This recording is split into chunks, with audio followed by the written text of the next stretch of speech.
It is specifically because these taxes are being exempted that you will have to pay 50 rupees more for your cooking gas from maybe next week or next month. Okay, so this is the scenario over here. Now, what has been the inspiration behind the SEZs? The inspiration, as you would see in literature, in what the government speaks about, is basically the special economic zones in China. So China in the post-Mao period, they went in a large way in trying to develop this industrial enclaves again along the coast, which would specifically serve an export economy. Okay, and for that they built the first SEZ around here. This is in Shenzhen, and so from there, so this is near Shanghai, and from there they have expanded, but all along the coast. And over the last 30 years, they have built around 14 SEZs. Okay, all over China. Among this Hainan is an island which is a completely an SEZ. Okay. These SEZs, they have an interesting history. This is also an interesting history to be followed. These were basically originally village enterprises. Okay, during the Mao period, there were these enterprises which were built by which are established by the villages. Then these village enterprises were converted into the special economic zones, where only things for export would be produced. And then there was a lot of foreign investment. American companies, when they shifted their production from the USA to China, these were the places where they could get very cheap labor and where they did all the production. And this is but the interesting thing, over the last 14 years, they haven't really gone anywhere inside the country. It is just along the coast. It is specifically to serve this export economy and for enhancement of trade. Okay, and if you compare it over here with India, over the last 5 years, we have seen around 1200 SEZs in different processes of being formed. This SEZs also give us a taste of what SEZs are really like, with very exploitative conditions for workers. Okay, wage rates which are like still like 1/10 of the wage rates in the US. For the same companies, which when they have their production facilities in the US, they pay 10 times more to workers over there. And also large scale migration from interiors to these parts, and therefore this enclaves are nearly now at breaking point. They are like urban nightmares now because of great crowding to these areas. But this wasn't really the inspiration for the SEZs in India. What I think is that the actual inspiration were the maquiladoras in Mexico and Central America.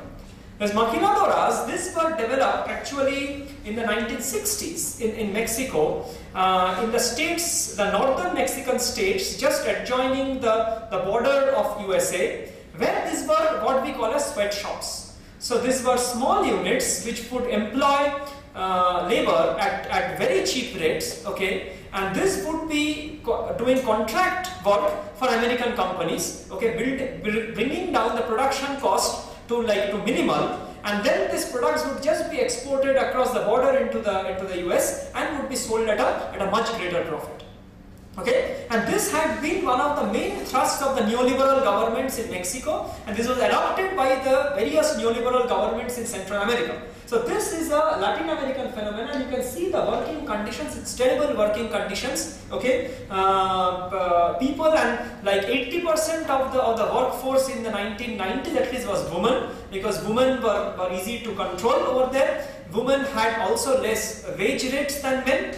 And the wage rate was like, as I said, it's like 50 cents per hour, okay?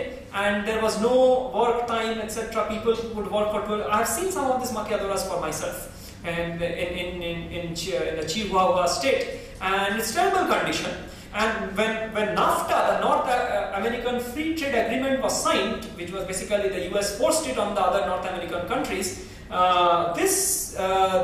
the production in this maquiladoras just went up by, so I hear that the labor force went up from like 400,000 to 2 million within a period of like 10 years after the NAFTA was signed. And then what happened during the recession, okay, large number of these maquiladoras, because there was the American market collapse, large number of the maquiladoras basically they shut down, and these workers were the ones who were actually are the illegal immigrants to the US. They tried to cross the border illegally and go to the US to somehow survive over there. So it's a paradox that the system, which was actually thrust upon Mexico by the US system, has now produced these illegal immigrants, which the US now wants to get rid of. Okay, so this has been the system which I think has inspired the system of the SEZ system in India, and it was quite clear, it is not very well known, that the main force behind the SEZ in India is this organization called the US-India CEOs Forum. This US-India CEOs Forum was basically established post Manmohan Singh's visit to the US in 2005, when the much celebrated civilian nuclear treaty was signed. But while that was being signed, a lot of other things were also in the play. One of this was the Indo-US Agricultural Knowledge Initiative, which is again another completely crazy thing, where the Indian agriculture is designed to be corporatized in the next 20 years or so. The other thing what happened was this US-India CEO Forum was set up. This was set up by CEOs who had accompanied Manmohan Singh over there, and a group of US CEOs, and it is currently headed by, and this is the report which they got out in March 2006, called the US-India Strategic Economic Partnership. This is available. Actually, it's not available freely, but we can get it if we want to. And this is currently headed by Ratan Tata from the Indian side, and I think William Harris, who was the head of Goldman Sachs in the US before Goldman Sachs dissolved and disappeared. Okay, so this was basically the Indo-US Forum, and this is an interesting document to go through, because if you see at the policies of the UPA government, last UPA government, it would seem that you are basically reading this report. Means all the policies of the current and the previous UPA government have just basically implemented the recommendations of this report, this US-India Strategic Economic Partnership.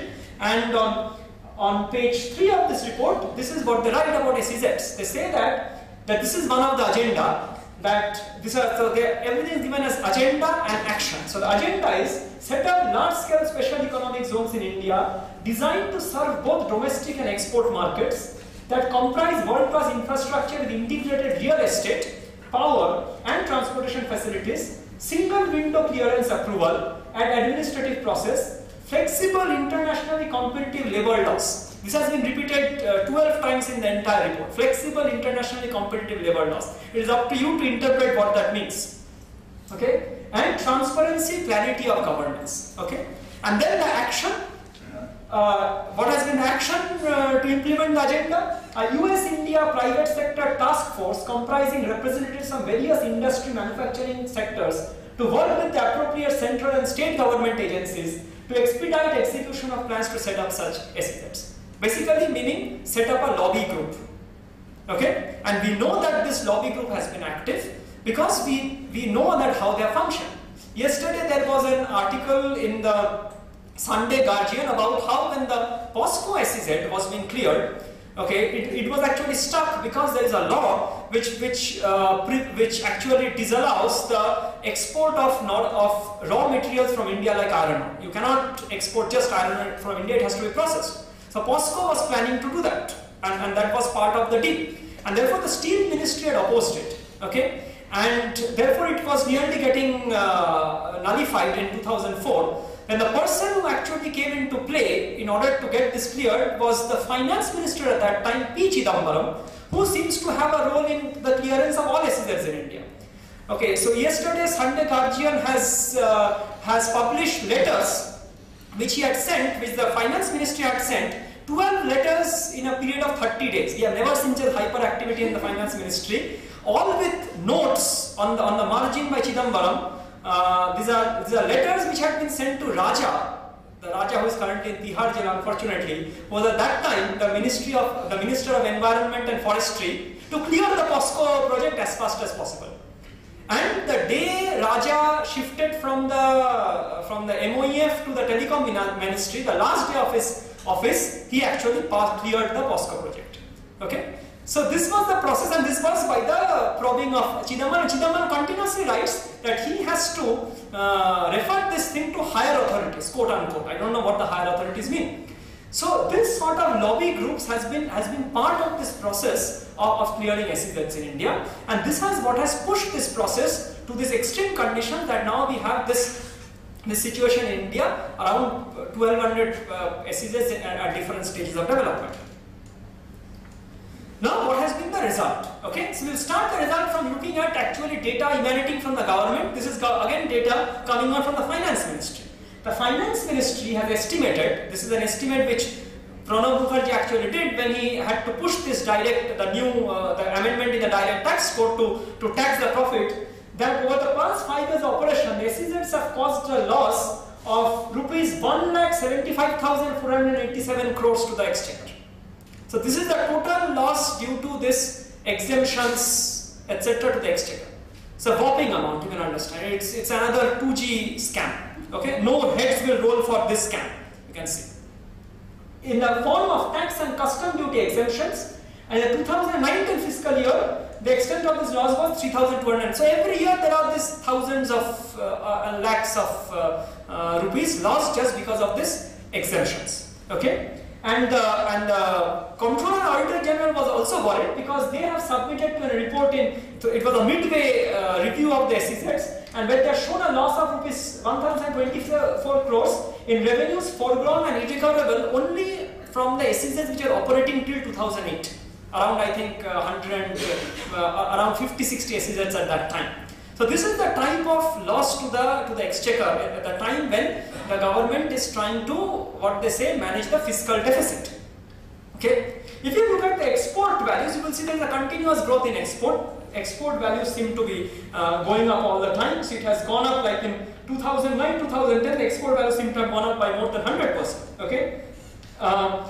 You would see this dip over there. This is an interesting dip. So the rate has gone down, and you can see this is the dip because of the worldwide recession. Because these are completely dependent on exports. Okay.